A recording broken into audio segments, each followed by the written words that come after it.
Who are you now? Life is full of transitions, some expected, and some that shake us to our core. I'm Chrissie Morgan, and this podcast is all about navigating those moments and discovering who you are on the other side. We'll talk about self-nurture, midlife, reinvention, and how change, when embraced, can be the greatest gift. Through real conversations, expert insights, and unfiltered truths, we're going to explore what it means to shift, evolve, and fully step into the life you're meant for. Welcome to Who Are You Now? Today's conversation is tender, powerful, and deeply inspiring. Apryl Zemla was 33 when she was diagnosed with the same aggressive form of breast cancer that had taken her sister's life years earlier. But Apryl's story didn't follow that same path. What made the difference, in her words, wasn't just her treatment. It was her mindset. From "I can't do this" to "I'm so lucky I get to," Apryl's shift in perspective didn't just carry her through. It changed everything. Let's dive in. Apryl, I know your story touches so many people. Let's start with where you are now. What does it feel like 21 years post-diagnosis? Honestly, and thank you, that was a great intro. All of a sudden, I'm already like, I'm hot and sweaty. yeah, it's like, oh my gosh. It's wild. It's wild. And it's a fantastic wild. It is obviously what I've always hoped for. But I also think that it is validation for every cancer patient, every survivor, everybody currently, in treatment, worried, loved one in treatment, anything. It's just validation to be like, it happened. Like, here we are, 21 years. Like, You're here? Yeah. Wow. It's great. It's great. All right. Well, your story is very unique. So I want to start with your family history. Tell us a little bit about Norma, your sister, and what happened through her journey. So my family's journey started out as a family that did not have any breast cancer in our family. We wasn't a part of our journey years ago. And my sister was 34 years old, 33, turning 34. And she felt a lump, just like many, many, many women do. And she at first wasn't concerned. Maybe it's just something from my fraud. Maybe it's just, whatever it could be. And it turned out to be breast cancer, carcinoma in the right breast. And her journey, unfortunately, took a tough turn. It was rough. It was filled with turmoil. And unfortunately, she passed 3 years later at 36 and left behind two adorable boys. Just amazing. Amazing. How old were the kids when she passed? They were almost 5, a couple weeks before her youngest 5th birthday, and 8. And they are now in their 30s and amazing men. Oh, wow. But, it didn't go well for her. So fast forward a few years later, I'm 33, 34. Yeah. And same. I had a 1-year-old, an almost 5-year-old, and a 10-year-old at the time. And I feel a lump. And even with the history, I didn't do the math right away. I honestly was like, well, I'm nurse treatment. Well, it could be nothing. But I went to the doctor, and it wasn't nothing. And I ended up with the exact same diagnosis, the same pathology, and the same breast, the same amount of lymph nodes. Everything was the same. And so my story started really scary, like extra. I was dying. This was it. I had 3 years, get my stuff in order, panic. But my story turned out very differently. And I am grateful to my sister for kind of trailblazing that path. I saw what she went through, and I made my choices, and the same. And I learned from the advice she gave me and the bravery she had. And I'm lucky enough that I am here today. Well, and how would you say that her passing and her journey shaped your perspective when you got to your own journey through breast cancer? And everybody's is different, and that's the one thing that as I mentor or I speak about or I bond with other people going through cancer is that everyone's is different and everybody has to know themselves. Back to the mind-body connection that you and I talk about. You have to know yourself to know what your mind needs, to know what your body needs. And it's just a circle that has to happen. So everyone's is different. But for me, I took what she taught me about her stress level and her anxiety and what was happening in the outside world that was being allowed into her mind and into her heart that I think shaped not only her stress level for anxiety and mental health, but also with the physical, 100% in her cells, in her sleep, in her waking hours. Your body can't heal when it's overloaded all the time. No. And I think that kind of fuels something in your decision making too. You're making decisions for your health care or you're trying to bond with your doctors out of fear and out of anxiety. And I personally believe that makes a gigantic difference in your outcome. Right. Now, I'm not saying everyone's going to live 20 years. Cancer doesn't work that way. And I don't pretend to think that I have any sort of education or basis to say I have all the answers. But I feel like the journey, whether I lived, didn't live, my cancer came back tomorrow. I think my journey would be more peaceful and more joyful than if the anxiety took over. Absolutely. And I think physically more, easier than if the anxiety and took over. when I talk about the 4 bodies a lot throughout the podcast, where it is the physical, emotional, mental, and spiritual, and that's all one body. And if we can't just look at one without knowing that all the other bodies are either helping or not helping the physical. Absolutely. Yeah. So, and what to do with that knowing? It's the steps. Yeah. It's why people are drawn to you and why this podcast gives back to the world, because we all love a good TikTok. We all love hearing what is happening, when our nervous system is out of control or our stress level is too high. But it's what steps do you do? Because walking the walk is very different than thinking about it, reading about it, hearing about it. Oh, absolutely. Because you have to go plan. within. I mean, it's all within, and, separating each of the 4 bodies and saying, okay, how is this affecting me? How is this? What could I be doing over here that would help my emotional or my physical? Yeah. And so taking the lens off of, yes, it's an outer look, but it's also a much more specific process than people might think. And I think it's hard to get there. You don't know where to start, especially with something that's major that has happened to you. So when you first heard you had this diagnosis, what was going on in your head? I mean, where was your life at? What was the first 24 hours like after hearing you have the same breast cancer that took Norma's life in just 3 years? Yeah. And that's where my big shift in life perspective attitude kind of happened, because I started on that same road. It's an easy road to fall into. I just fell apart. And I just thought, I can't believe this is happening. My 3 kids are going to be motherless. My daughter started kindergarten. It was just a disaster. I just literally fell apart. And never really understanding what it felt like to feel like you're drowning. It literally, when it gets so heavy, it is like you can see the surface to get the air, but you just can't get there. And I cried and cried and cried and cried. And I don't even know if I fed the kids that day. And I had a loft in my home at the time. We were in this loft and we had Legos, all the stuff was out. And everybody was they were taking care of themselves. And I just couldn't function.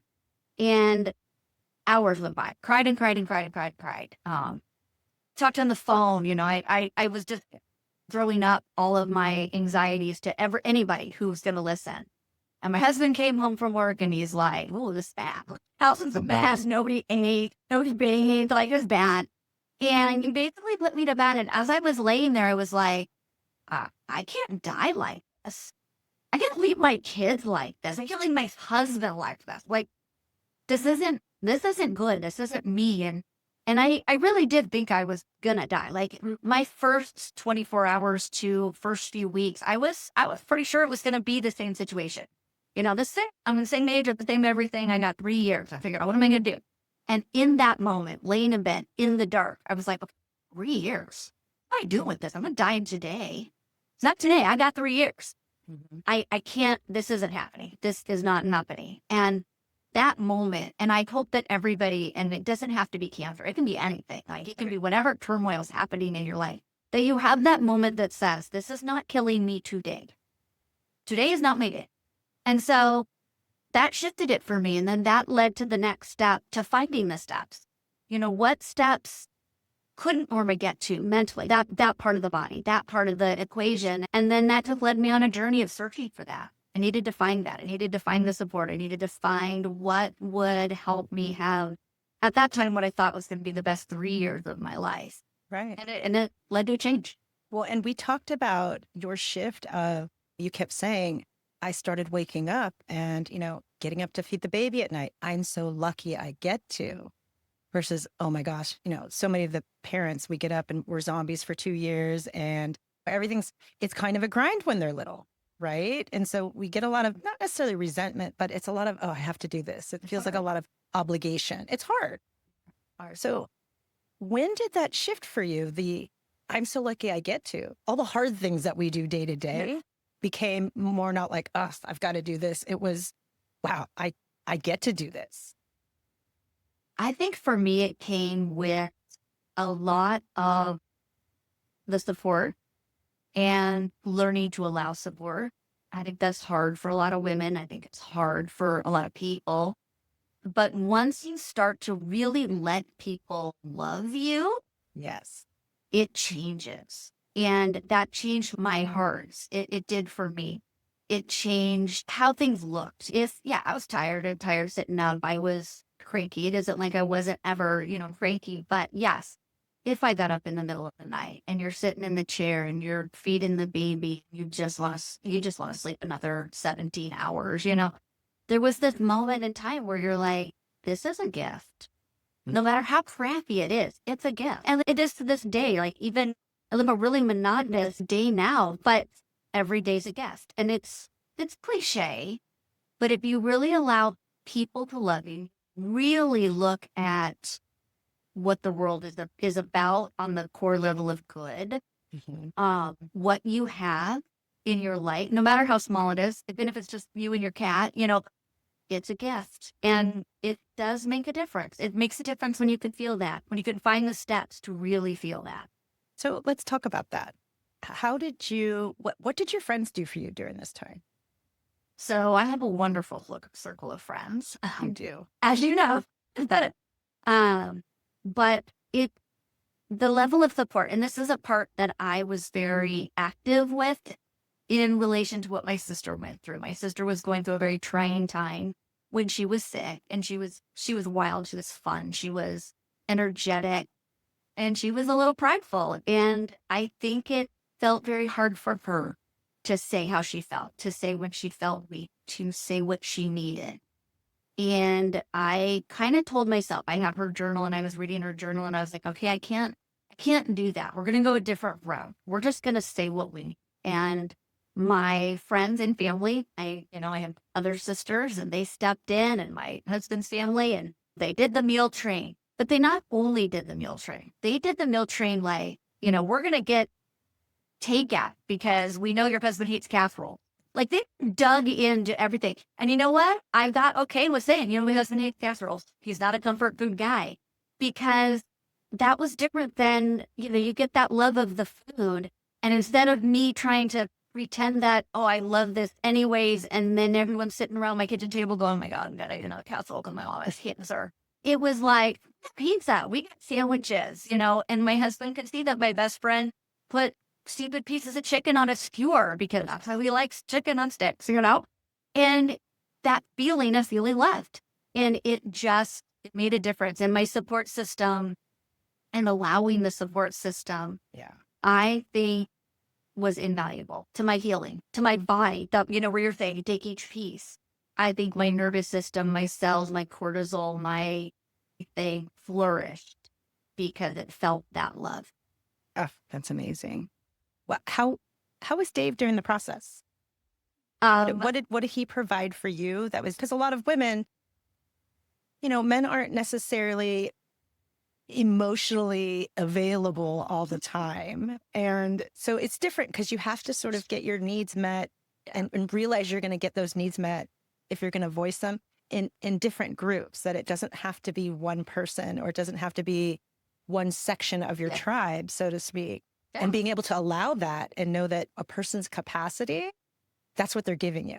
And to be grateful in that moment for that. But like for Dave, you know, how did you need him? What did he fulfill for you during this process? The irony of that exact statement. And again, it kind of goes back to, and I always give this advice on anybody going through, especially young people. I think young people that even haven't encountered cancer, but especially if you're encountering any illness or anything like that. No partner, spouse, anybody is going to fit those needs. And that is on you. You have to be the person to say, one of my steps for my mind, my mind-body connection is I'm going to be okay with that. And and the irony of it is the things that he couldn't do that other people did do are memories and gifts in my life that I cannot replace. And the things that he did do are our special memories now. And they could be dumped to anybody else in the world. And it was all he had to give. But it's so perfect. So for him, now, and my husband is he's a dry guy. He is a dry sense of humor guy. Most people are like, wow, does he hate me? Look like he hates me. And we're like, no, that's just how he looks interested. That's from proud, he's listening to what you're saying. You've met him, you know this. So that part of him, that overtly lovey, snuggly part of him isn't there. But what he does have is he is a plan the work the plan guy. And he is a builder. And he is an engineer mind with a brand marketing panache. So he got me the Lance Armstrong book. He said he was going to throw me a nice party with a Lance Armstrong bike when we were done with this. And he did. Tour de France was on while I was in chemotherapy, and I had a really hard time sleeping, and he would wake up with me in the middle of the night. He loves bike riding. But yeah, we had to bond over his hobbies, but that's how we bonded. And we would watch the Tour de France in the middle of the night, and it was great that he would just be awake with me. And he went to work, and he said, right now, I don't want to worry about money. I don't want to worry about your work, and I'm going to work a lot. And he was a workaholic, and it was how he kept his peace. If he felt like he was doing something for the family. And going back to the mind-body part, the more that I told myself, more I took that singular step that said, you know what, he's working, he's bringing this home. No, he's not here. No, he's not washing my hair for me. My best friend is doing that. My husband's not here doing that. And you could go down that rabbit hole of, that hurts my feelings. But if you change that mind shift to, this is great. He's going to grab dinner on the way home. He's going to take the kids to the park. And he's going to work hard. And my best friend is going to be here washing my hair, painting my toes, and getting my kids ready for daddy to get home from work, and love that. Then you can love what your husband can get, or your partner, or whoever you're with. And that really helped me. That was a conscious decision. I journal about it. I write it down. I would remind myself that what he has to give, if I can appreciate it and get to do it, I get to have a husband who is working hard, so that we're not going to worry about finances during cancer treatment. Right. I get to be happy. And like I said, those memories are our best memories. And my memories with my girlfriends, who literally raised my kids for a year, literally washed my hair, took me to all my doctor's appointments, the things that David just wasn't able to do, emotionally, physically, all of the above. That's a bonding that will never change in our lives. Like that core group of women and it's amazing. And I'm grateful for it. It is amazing. And it's hard because I do think that a lot of women, we want our partners to be the one all do all. And so if you can get to the point in any situation, and not just because you have this devastating diagnosis and treatment, but on a day-to-day, with anything, not everybody fits that 100%. We'd like to think so, but knowing that you had that surrounding of the different areas of your tribe, you got your needs met. Yes. And finding each person's individual need. Like I really got okay with, and I still am now, to say, this is what I need here right now. This is, and knowing yourself, going to bat for what I really need and letting go what I really don't. And I think that's an important life lesson for everybody to learn. You don't have to fight for everything, but you can fight for a couple of things. Sure, you have to choose the hills you're going to Yeah. die on, so to speak, but they don't have to be everything. No. And I think as a society, that is something I think hopefully we're changing back to that perspective of different pieces of your tribe can bring you something different. Your children are not bringing you everything. Your spouse partner is not bringing you everything. Your friends aren't bringing you everything. But a piece of all of that, your career is not bringing you everything. You know, it doesn't bring you happy, but that little piece of each thing can help you feel the joy. And I think as a society, we need to go back to building our tribes. Yeah. I think that with, not only just the internet, but, everybody's working so hard. And yes, economic times have gotten a little more challenging. But I didn't really embrace my feminine tribe, so to speak, not until I turned like 50, because I was just too busy putting my head down, working, the kids, everything was about either work or the kids. And I was really missing that one very important part of my tribe. It's a shift. And it wasn't even that they weren't there. I wasn't allowing the ones that I had to do much for me. Yeah. And so that's the hard part. Yeah, that's that inner journey part of like, they're right there. And of course, if we would drop everything to do something for one of our sisters, why wouldn't they? They would be happy to. But it's weird because we get into these places where we got to do it all on our own, or not even a weakness. It's pride. It's exactly what you said. I think it's pride. It's pride. And it's a little bit of, I feel like, and this is an odd word. I've probably learned this from other podcasts, but like, it's an embarrassment. And sometimes it feels embarrassing when somebody loves you that much. When somebody's doing for you, because you're like, how do I react to that? And yeah, I think in some senses that it's that deep not feeling worthy of it. Yeah. Right. And so really, like you said, learning to love yourself, getting to that point where you are worthy of it. Yeah. And allowing someone to have the joy of loving you. That's something that I had to learn where, hey, you do all these things for other people and it feels good. But if you're not willing to let them do that same for you, you are doing all those things for other people out of your ego, not out of unconditional love. And so that was actually a huge thing that I had to really sit with and journal about. And it's a gift of thinking you're going to die. It's a gift because when you do think you're really not going to be here in 5 years, you let it happen. Yeah. You take it all in, and then all of a sudden you're like, light bulb, this is amazing. Right. And you want to put it back out. Yeah. You want to give it right back because you know how great it is. Absolutely. But when you think you've got this big path and all these plans, you don't let it in. Yes. You always think there's going to be time or you don't need that right now. But I think we all need to be more in the moment. It's just, it's only about right now. It's all that exists.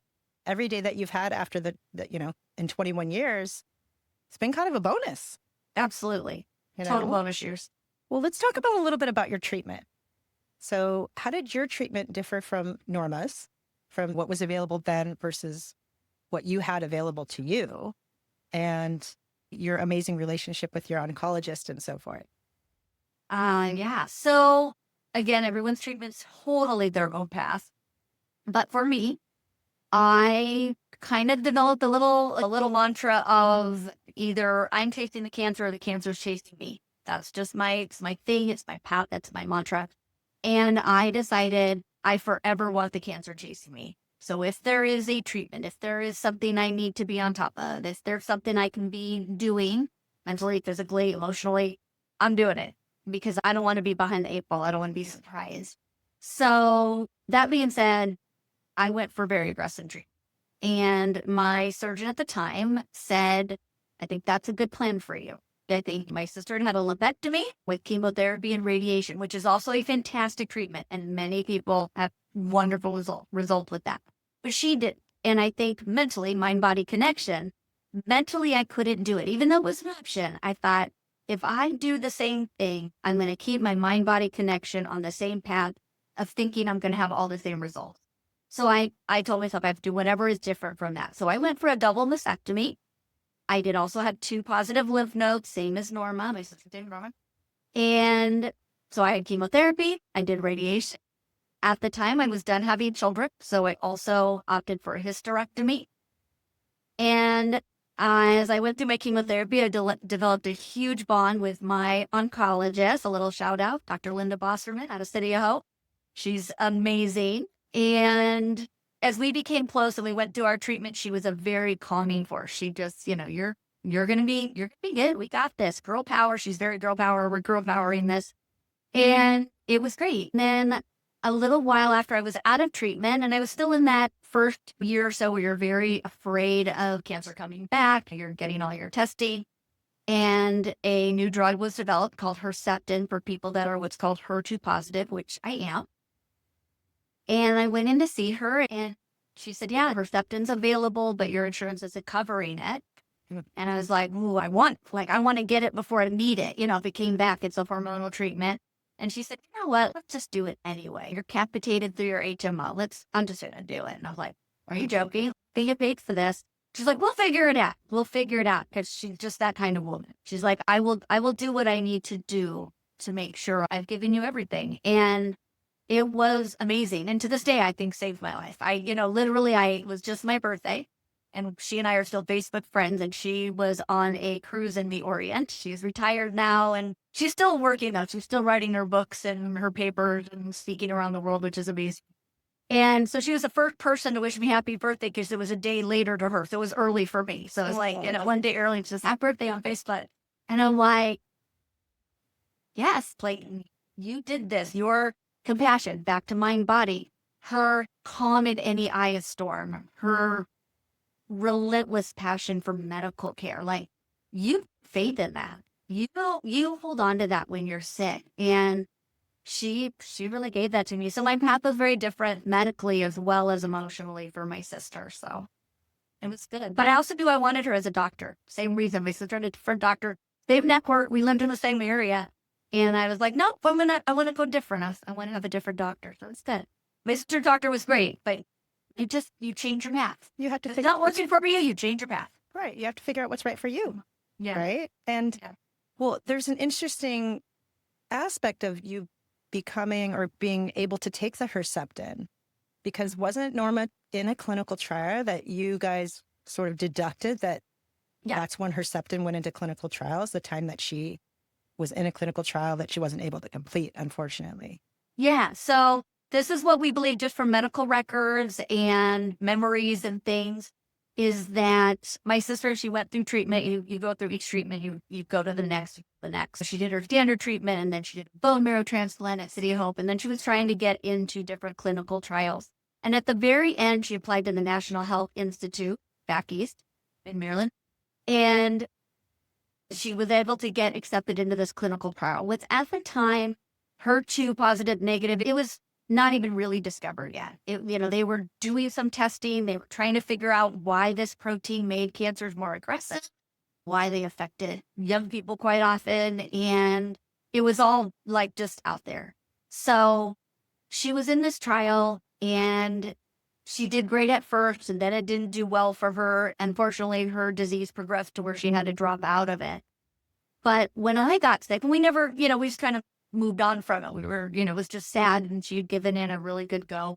But when I got sick, and I was really researching her stuff hard, I was pulling all her records, and I was doing all this research, and I thought, well, this is so interesting that our pathologies are so the same. I was just really obsessed with that. And as we deducted all the timing, and my other sister, who is medically inclined, was kind of talking about what she was doing, and just as it all went, I was like, could that have been the Herceptin trial? Could she have been a part of, and I don't know which one. There's so many trials long before it can make it to the FDA, but somewhere in there, we think she was.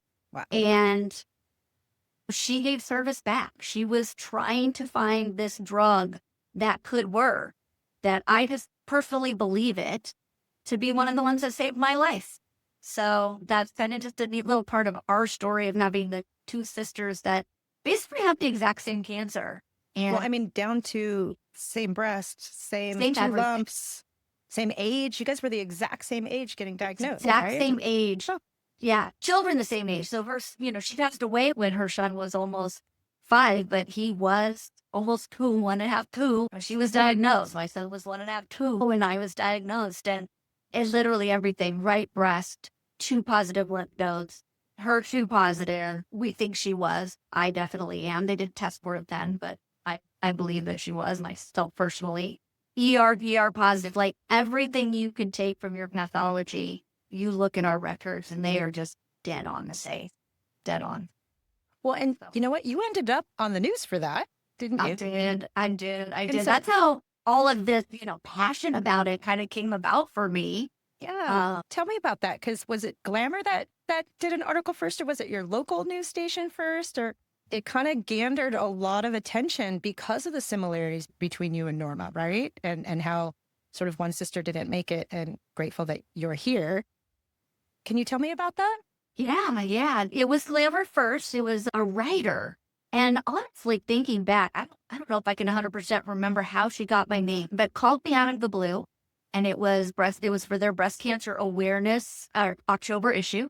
And she said, "Can I write an article about you and your sister? I just think your stories of how exactly the same your cancers are and how you lived and what she went through and didn't live, and how different medically, what's come a long way in research, emotionally, mental health, like all the things that had advanced it was 7 years in between the 7 years." And I said, absolutely, let's do this. And it was a great article and it had great reception. The Susan G. Komen Foundation had done a letter to the editor afterward, and CBS morning show picked it up, the early show.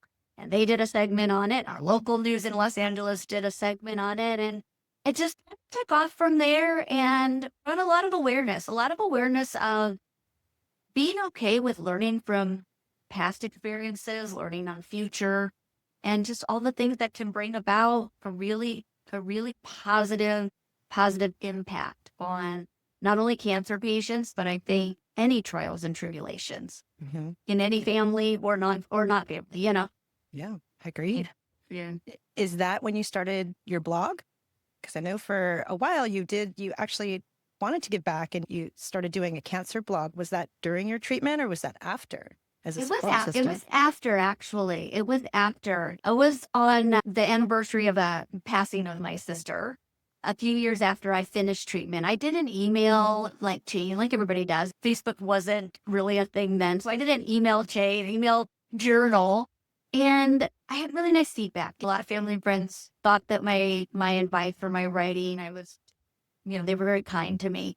And it was Norma's passing anniversary and her birthday. And I thought that year it was a big one. And I just thought, I think I want to tell her story. I want it to be out there that things can be different. Things can be joyful, even when you're sick, even when it's awful.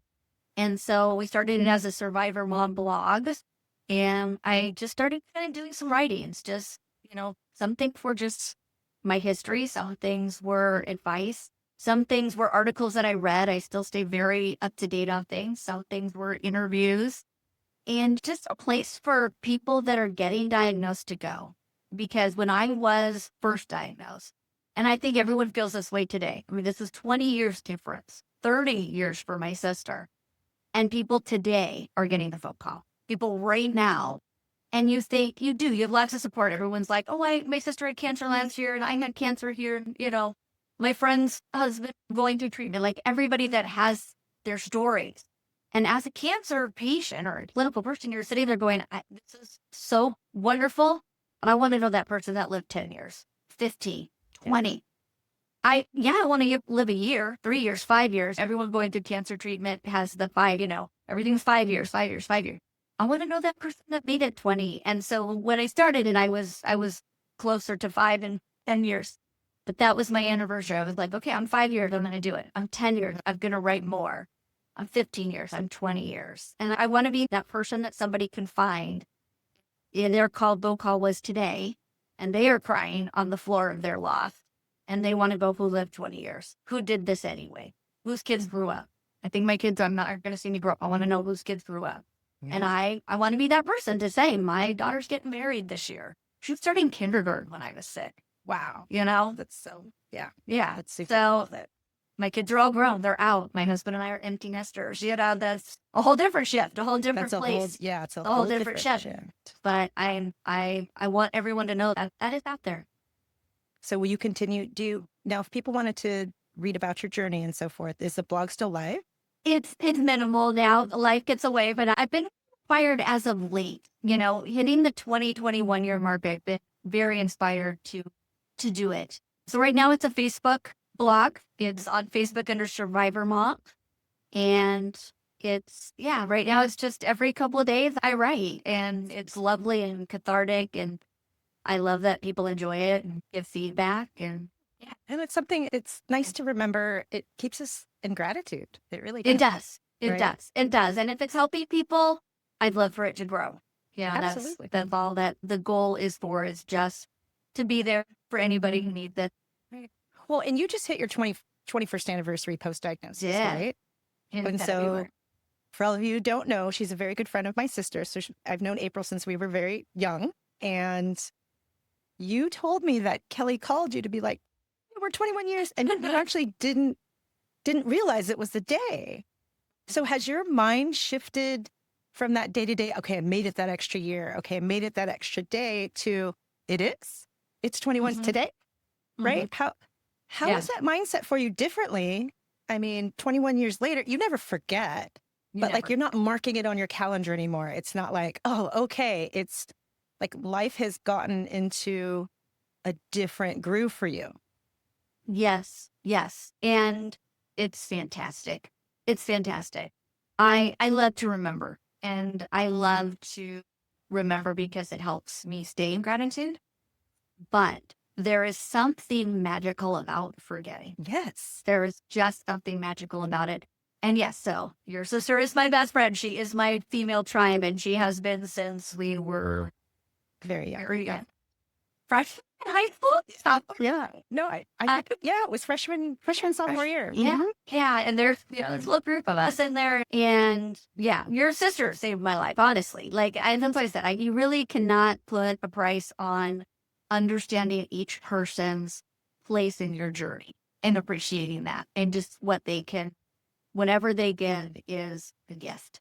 So, but she is very good with dates and love language, gift giving and memories and, all of these things. And so she always sends me a little something on my anniversary or calls me or whatever. And she was so excited. She's like, this is it. And my anniversary date is the day before my daughter's birthday. So I found out right before my daughter's 5th birthday.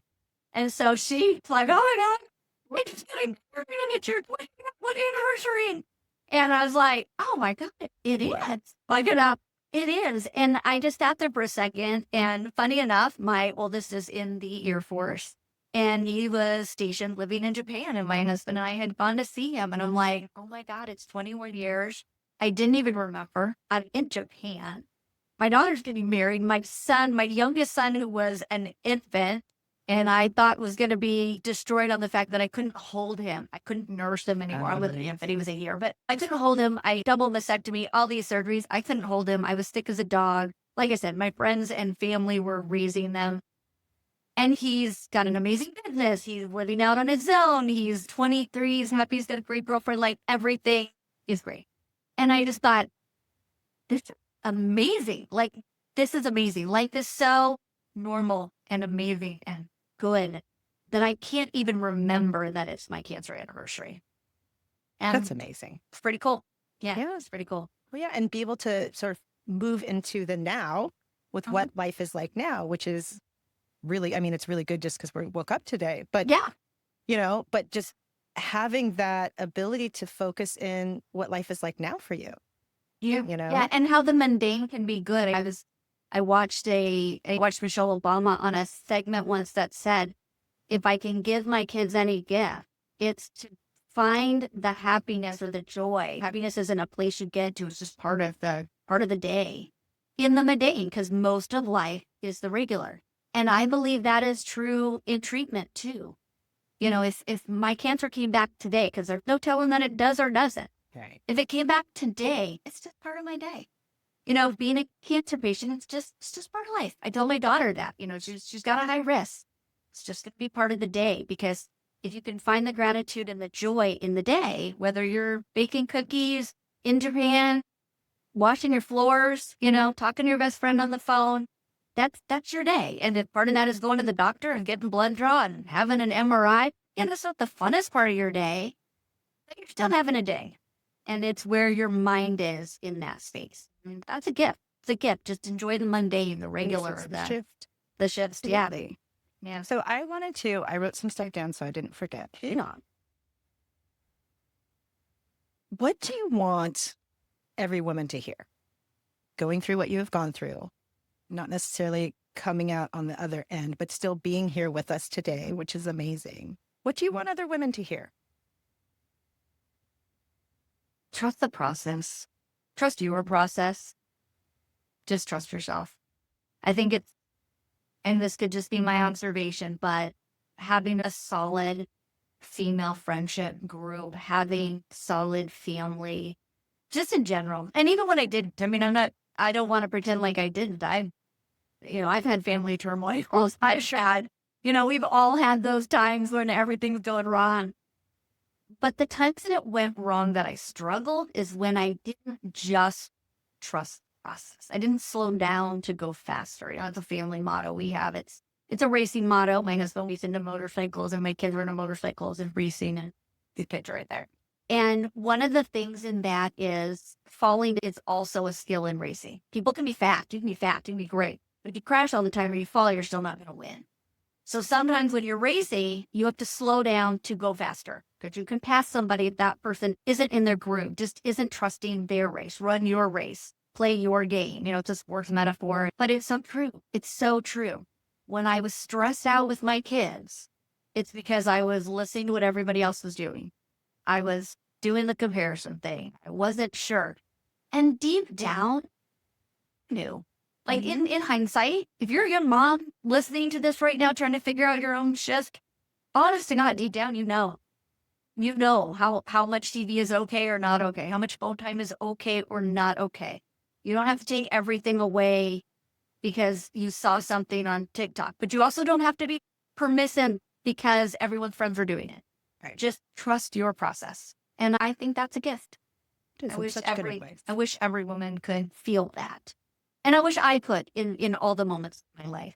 So we talked a little bit about being risk adverse versus, I don't know if it was trust or just being a calculated risk taker, so to speak. Yeah. So and I honestly think that's part of the trusting the process, honestly. I think one of my life lessons is to not be as risk averse, because when I don't trust the process, I will make decisions out of fear. And that's right, that it's a conscious decision. When I go way back to my sisters, and maybe it's a family thing, we all have our family traumas or stories or whatever that we all bring into our lives. And obviously she and I were sisters. We were raised in a home. And when I saw that decisions were made out of fear, it didn't go well. And so I've always worked really hard because I think it's my natural inclination. As you and I have talked before, it's my natural inclination to be risk adverse. And my husband is not. He is a live in the moment. That's why he was all Lance Armstrong during my treatment. It was like, you just do. And you don't think about the past. You don't think about the future. You just do. And that doesn't come naturally at all. But I have found over all these years with cancer treatment, with post-cancer treatment, with survivorship, with everything, if I trust the process and I try to take the risk, everything is doable. Everything is doable. And I just think that's so important. You were asking me about my blog, and I'll be completely transparent and honest. I think that inclination to the risk adverse has held me back. And it's one part I love talking to you about. And I love listening to your podcast because it is saying take the risk. It is saying just do it. Well, and really, what's the risk?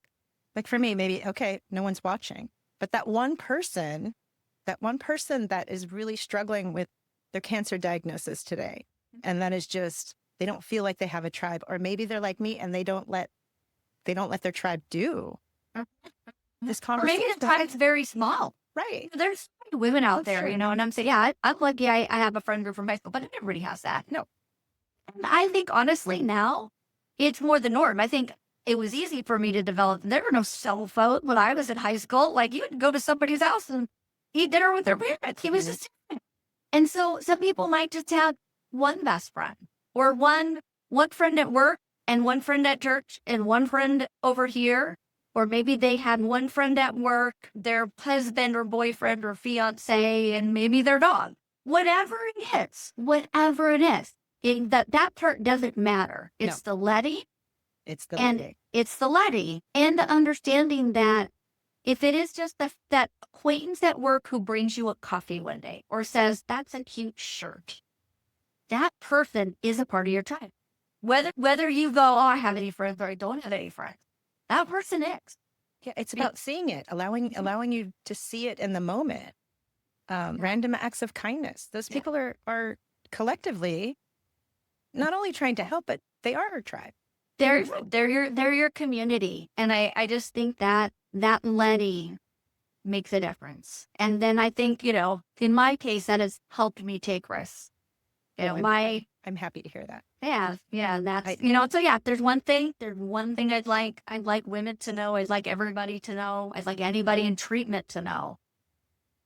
Don't be risk adverse. Trust your process. Trust the process. Well, and I call it calculated risk. I mean, you've known me a long time. I do ponder over things for a long time, but then when I say, okay, I'm going to do it, it looks like I'm running and jumping off a cliff, but that's not necessarily the case. There was a lot of thought and processing, not necessarily, well, what will I get out of this or what's the end game, but more, is it something that I want to do? Is it going to bring me joy now? And then just not worry about where it ends. Yeah. And the giving back. Yeah. I feel like when you realize that what you're doing is putting things out in the world, whether good, bad, indifferent, you will get something back. You will automatically get something back. And that part of it is worth the risk. It's worth any risk. It's the law of attraction. Yeah. Really, right? Yeah. And if it's love that you're putting out in any way, shape, or form, that's exactly what you get back. Yeah. In some other way, shape, or form. It might not be like for like, but it definitely helps us choose love over fear, which I think are the only real two emotions. Yeah. Right? And so 100%, being conscious 100%. of, I really want to make this decision or this change or this shift out of love. What does that look like? And how okay it is to be where you are now. Like that's a thing. Like, I'm not in the same place I was when I was diagnosed, and I was in a different place then than I was in my 20s. But where you're at and taking the steps to feel confident in that is huge. It's huge. And it can happen at any time. There's no like, oh, there's too much time passed, or, oh, I'm not fill in the blank. It's just do it and see. Because what's the worst that can happen? I mean, really. Absolutely. So I have another question for you. Can you tell me what your definition of healing is now? My definition of healing. Well, in one word, I would say peace. In multiple words, I would say embracing. Embracing, back to embracing love. For me, part of my cancer journey was the joy of people being able to show me their love, or, I guess for me to get their love. Trying to think of the right ways to explain it. It's almost like getting to be in my wake before, being alive and doing it. Like, I got to see the things that people would say. And so people don't get that. You're just living your life. But I got to see that. And so for me, healing has very little to do with the actual physical part of my healing. Like I said, I've really, really accepted if my cancer came back tomorrow. Would I be sad that I wouldn't see my grandchildren? Probably, yeah. I would be sad. It would be scary. It would be tragic. But every day is a gift. My healing journey has come full circle. I am comfortable. I am at peace. And that's practice. That doesn't mean anxiety doesn't sneak in. It doesn't mean, when I have an ache, when I have a pain, when I do get blood work, I don't go, oh, dear God, Lays. That all still happens. But for me, healing is taking that feeling where your nervous system is falling apart and talking yourself off the ledge. That's it. It's just embracing it. Embrace it. talk yourself off the ledge. And that's, to me, that's healing. And I think it heals you physically too. It does. It Yeah. absolutely does. So to review for our audience, what are your mantras in life now? Embrace it for sure. Embrace it for sure. Trust your process. And I do really, if anybody takes anything from this, I really would go back to the let, like everyone's talking about the let them theory, but let them in theory. Let them Yes. into you. Let your Yes. people come into you. Don't look at any act as embarrassing. Don't look at any act as prideful. I don't need that help. I don't want that help. I'm worried that person's going to want something from me if I let them help me. Just let them in. You will be shocked. You'll be shocked at how it makes you feel and how it makes them feel and then how you make them feel. And it's weird. It's going to be little pebbles, grow. And then one day you're like, oh, it's pretty chill. Yeah. I'm not as stressed out as I used to be. I'm not as all those things. And that would be it. And I think a portion of that is that slow down to go faster mantra. Yes. I think our nervous system gets us rushing. I know in a lot of your work that you do, Christy, you teach people that. Let your energy, let it settle a minute, find it. Because anxious energy is, crazy energy. But if you slow down to go a little faster, you can go ahead and observe and let somebody show you a little love. And appreciate it. Like, yes, maybe your husband's not giving you roses, but if he makes the coffee in the morning, go, hey, let's do coffee. Yeah, Find that, and it'll make you feel good. I think so. Yeah, being in the present allows you to see life for what it really is in the moment. Mhm. And so you can sort of observe more than being in the doing. Because when you Yes. observe without the emotion, Yes. the truths that are there, those combine that with your mindset of those truths. Like the coffee in the morning's great, right? I might not get Yeah. roses every Friday, but Roses. And maybe it's, maybe it's not a lesson. Maybe it's that your job is boring. Or maybe you want to engulf your circle of friends a little bit larger or whatever the case may be. But I just think if you just pick that one little thing and let it in, other things will come. The mantra, Yeah. let it in. I really like that. Let it in. Let it in. We're gonna Let's have to go blog. for We're it. gonna Let have it to in. blog about that soon. I really like Okay, it. that has the next one. Okay. Okay, Yeah, that's the next that's one. Yeah. Okay, everybody tune in That's first. the next one. That's it. We're doing it. Yes. I'll be the next one. So I'll tag you on Facebook. thank you. I guess my final question for you is going to be, if you could whisper something to yourself now in 2004, when this was all going on, what would it be? I could whisper anything. This is going to sound really, really strange, and I do feel like I tried to do it. Like the fact of the embracing, but it sounds weird, especially for people that are in treatment right now, but I firmly believe this. And it goes back to you chasing, I don't care if it's cancer or any other illness. Go ahead and love it. Love it. Because you don't realize it in the moment, but it is a gift. So just love it. And I didn't tell myself that enough. I was very proactive. I definitely let them love me, and I relished in it. You can someday when this blog is big and you have other people coming back with all the friends and the family and the mother-in-law, the grandmother, and everybody that did everything. And let me tell you, my sister's boys, who were young men at the time, oh, did I let them? And man, did they bring it to the plate. They did a great job taking care of me. But I don't know that I really sat down quietly and said, I love this. And I wish I would have. And I don't, whatever the trial you're going through, in the depths of your tears, no matter the trial, you can love it because it's doing something for you. It's giving you something. That's amazing. Yeah. Okay, that was really good. I'm going to end here. Thank you for having me. Thank you so much for having me. Thank you, Apryl, for sharing your life, your truth, and your strength with us. And thanks for doing this. Thanks for doing this for everybody. I know it's part of your journey, but I think it's wonderful. I do too. For our audience, whether you're facing something that's big or simply navigating the day-to-day, I hope you walk away from this episode remembering that presence gratitude, observer mode, they're all powerful medicine. Our shift has ended for today. Until next time, stay present, stay curious, and keep asking, who are you now?